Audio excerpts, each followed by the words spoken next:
Firefighters are working to get a handle on the blaze just here behind me before it starts to work its way up the hill. Police say Westerfield could be brought up on more charges, but since Danielle is still missing, the case is far from closed. As you can see behind me, there are a lot of people here getting ready to spell out Danielle's name while holding candles.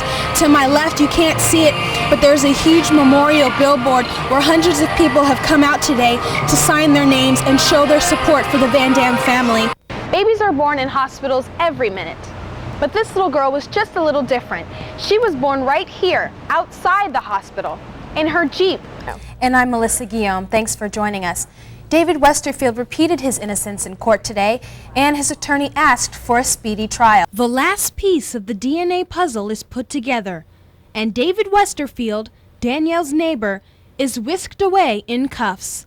He was booked on suspicion of kidnapping, but there's still no sign of the 7-year-old girl.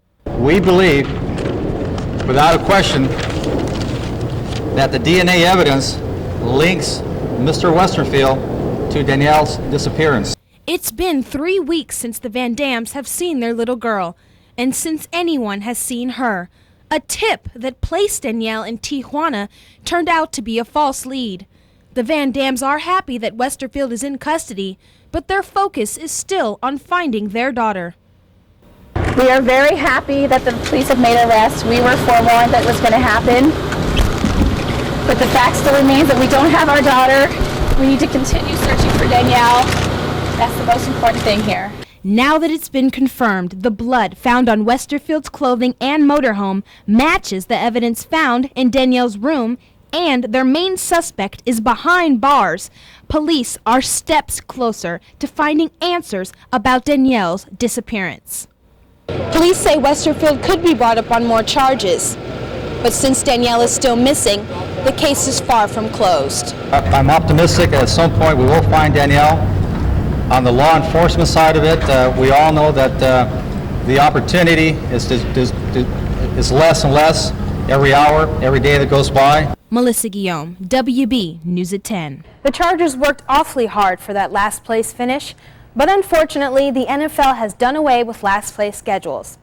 The league released its schedule today, and once again, the Chargers are just too bad. Most teenagers are involved in reckless driving on the road. That's the findings of a recent study on teen driving. WB News at 10's Emmett Russell gives the research a road test. Firefighters are working to get a handle on the blaze just here behind me before it starts to work its way up the hill. The wind has started to pick up and has caused these flames to move across the park.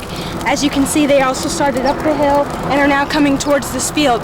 Firefighters over here to my left are beginning to work this way so they can get these fires under control and keep them away from the homes. A brush fire in a Sabre Springs canyon has burned more than 15 acres. Nearby residents stare as the fire creeps towards their home. So far, no one is injured and no homes are damaged. Neighborhood children playing where the fire began are being blamed for starting it. The San Diego Fire Department says it is not sure if the fire was set on purpose or if it's just an accident. In Sabre Springs, Melissa Guillaume, WB News at 10. LA police officers are getting a jump start on Easter.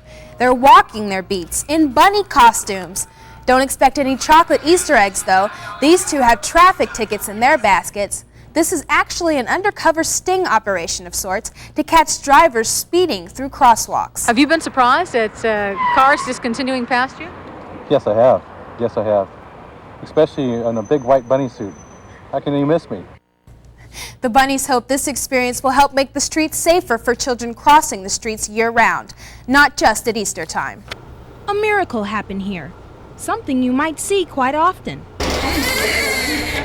The birth of a baby girl, but that's not all. Babies are born in hospitals every minute. But this little girl was just a little different.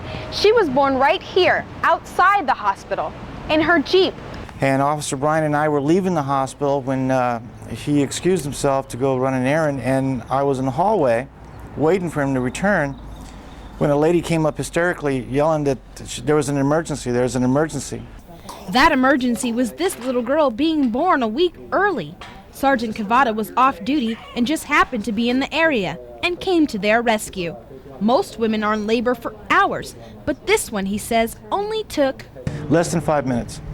Mom, of course, wanted to wait until they could get inside the hospital, but her little one had other ideas. So I was in the car as I saw the babies coming out. I told her that go ahead and just relax and breathe deeply and push. He says the delivery went smooth considering the circumstances and says his only concern was for the little girl's safety. That the umbilical cord was wrapped around its neck. So I loosened the umbilical cord, and as soon as I did that, the birth was completed and the baby came out. So where was Dad in all of this? Unfortunately, when I last talked to her, my cell phone battery ran out. And so for a while we have no communication. Dad arrived about a half hour later to find that he now has 2 little girls and a wife that's doing just fine. Now it's over and she live a normal healthy life.